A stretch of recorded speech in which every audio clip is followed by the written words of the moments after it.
আপনারা যারা Redmi Note 13 Pro Plus ফোনটি গ্লোবাল বা ইন্ডিয়ান ভেরিয়েন্টটি কেনার জন্য এতদিন ওয়েট করেছিলেন তাদের জন্য খুবই সুসংবাদ, কারণ আজকেই Redmi Note 13 Pro Plus ফোনটি ইন্ডিয়ান মার্কেটে লঞ্চ করে দিয়েছে এবং ফোনটির দাম রাখা হচ্ছে 29,999 রুপি। আর এই ফোনটি গ্লোবাল মার্কেটে 15ই জানুয়ারি লঞ্চ হতে যাচ্ছে। আজকের এই ভিডিওটি দেখলে আপনার বড় একটা কনফিউশন দূর হবে, এই ফোনটির কোন ভেরিয়েন্টটি আপনার জন্য কেনা বেস্ট হবে, গ্লোবাল ভেরিয়েন্ট না চাইনিজ ভেরিয়েন্ট না ইন্ডিয়ান ভেরিয়েন্ট। এই তিনটি ভেরিয়েন্টের মধ্যে কোন ভেরিয়েন্টটি সবথেকে বেস্ট এবং কোন ভেরিয়েন্টটিতে সবথেকে বাগ ইস্যু কম থাকবে। এছাড়া জানাবো এই ফোনটির গ্লোবাল এবং ইন্ডিয়ান ভেরিয়েন্টটির দাম বাংলাদেশে কত হবে এবং বাংলাদেশে কবে পাওয়া যাবে, আর বাংলাদেশে এই ফোনটির চাইনিজ ভেরিয়েন্টটি সবথেকে কম দামে কোথায় পাবেন এবং কত দামে পাবেন। তাই চলুন আর কথা না বাড়িয়ে সরাসরি চলে যাই মূল ভিডিওতে।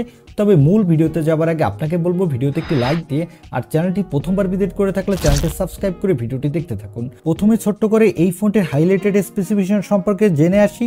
এই ফোনটির হাইলাইটেড ফিচার হলো এই ফোনটিতে থাকছে 6.67 ইঞ্চি মাপের একটি full HD plus curve AMOLED display, সাথে থাকছে 120 Hz রিফ্রেশ রেট, আর এই ডিসপ্লেতে থাকছে কর্নিং গরিলা গ্লাস ভিক্টাসের প্রোটেকশন। আর এই ফোনটির ব্যাক সাইডে থাকছে ট্রিপল ক্যামেরা সেটআপ, যার প্রাইমারি লেন্সটি হলো 200 মেগাপিক্সেলের, সাথে থাকবে 8 মেগাপিক্সেলের আল্ট্রা ওয়াইড লেন্স আর 2 মেগাপিক্সেলের ম্যাক্রো লেন্স।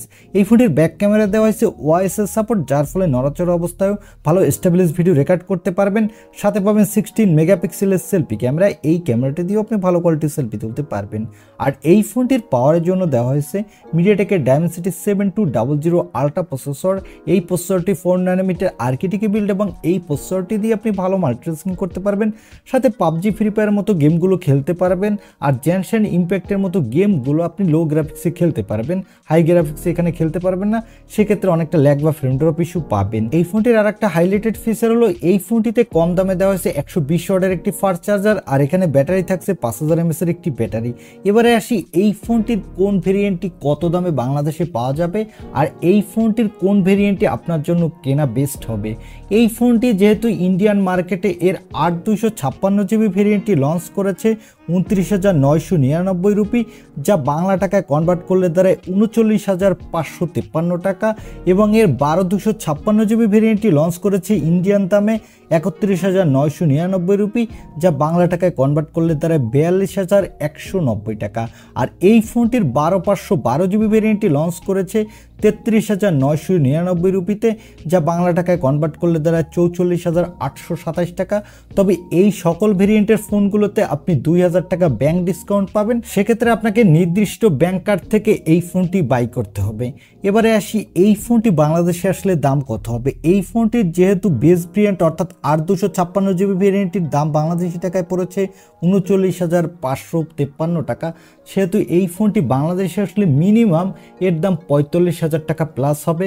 কারণ আমরা দেখেছি চাইনিজ ভেরিয়েন্টটির দাম পড়েছিল বাংলাদেশি টাকায় কনভার্ট করলে 30,000 টাকা, যেটা বাংলাদেশি টাকায় প্রথমে বিক্রি হয়েছিল প্রায় 45,000 টাকার আশেপাশে, এখন দাম কিছুটা কমে এসে 37-38,000 টাকার মধ্যে পাওয়া যাচ্ছে।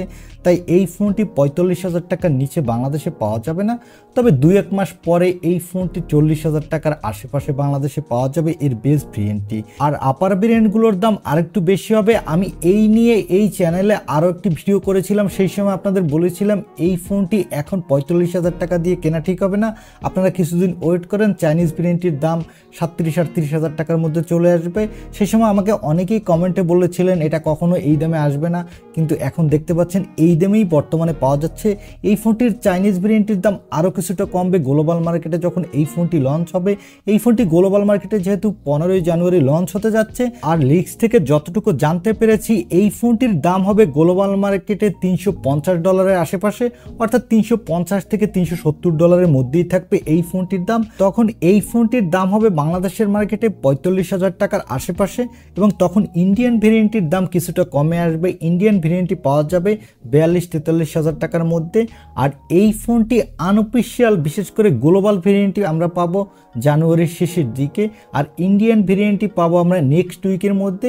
তবে প্রথম দিকে দাম কিছুটা বেশি থাকবে, তাই আমি আপনাদের বলবো এই ফোনটি যদি কিনতে চান আপনি কিছুদিন ওয়েট করুন, 15-20 দিনের মতো, তখন দাম অনেকটা কমে যাবে, তখন এই ফোনটি আপনি কিছুটা কম দামে পেয়ে যাবেন।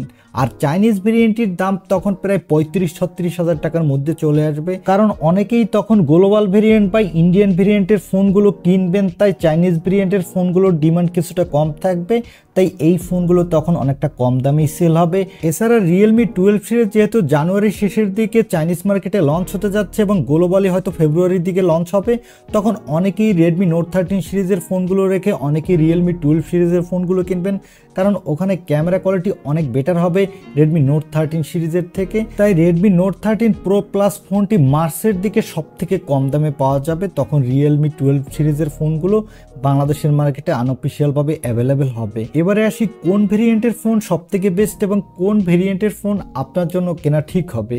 গ্লোবাল, চাইনিজ এবং ইন্ডিয়ান এই 3 ভেরিয়েন্টের মধ্যে আমি গ্লোবাল ভেরিয়েন্টকে সব থেকে বেশি এগিয়ে রাখবো, কারণ গ্লোবাল ভেরিয়েন্টের ফোনগুলোতে বাগ ইস্যু অনেকটা কম থাকে, এছাড়া ডিসপ্লে, ক্যামেরা, মাদারবোর্ড ইস্যু অনেক কম থাকে। ইন্ডিয়ান ভেরিয়েন্টটিতে এই ইস্যুগুলো সব থেকে বেশি থাকে, তাই আমি ইন্ডিয়ান ভেরিয়েন্টের ফোনগুলো পিছিয়ে রাখবো। এছাড়া আপনার বাজেট যদি কিছুটা কম হয়ে থাকে তাহলে আপনি চাইনিজ ভেরিয়েন্টও নিতে পারেন, কারণ আমি চাইনিজ ভেরিয়েন্টের একটা ফোন বিশেষ করে রেডমি K30 5G ফোনটি আমি 2020 সালে কিনেছিলাম।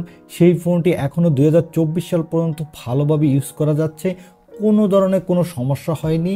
এছাড়া আপডেটেও কোনো সমস্যা দেখা দেয়নি। এছাড়া আমি রেডমি নোট সিরিজের ইন্ডিয়ান ভেরিয়েন্টের একটি ফোন কিনেছিলাম, সেই ফোনটিতে আপডেট আসার পরে অনেকটা ফোন স্লো হয়ে গেছিল, ফোনটাতে কিছু ল্যাগ বা ফ্রেম ড্রপ ইস্যুও দেখা দিয়েছে। তাই আমার মনে হয় আপনি কম দামে হলে চাইনিজ ভেরিয়েন্টের ফোনগুলো কিনেন, আর আপনার বাজেট যদি কিছুটা বেশি থাকে তাহলে গ্লোবাল ভেরিয়েন্টের ফোনগুলো কিনেন। এই ছিল রেডমি নোট 13 প্রো প্লাস ফোনটি নিয়ে ফুল ডিটেলস। আই হোপ ভিডিওটি আপনার ভালো লেগেছে, আর ভিডিওটি ভালো লাগলে অবশ্যই একটি লাইক দিয়ে চ্যানেলটি সাবস্ক্রাইব করে আমাদের সাথে থাকুন। দেখা হবে নেক্সট ভিডিওতে। আজকের মতো আল্লাহ হাফেজ।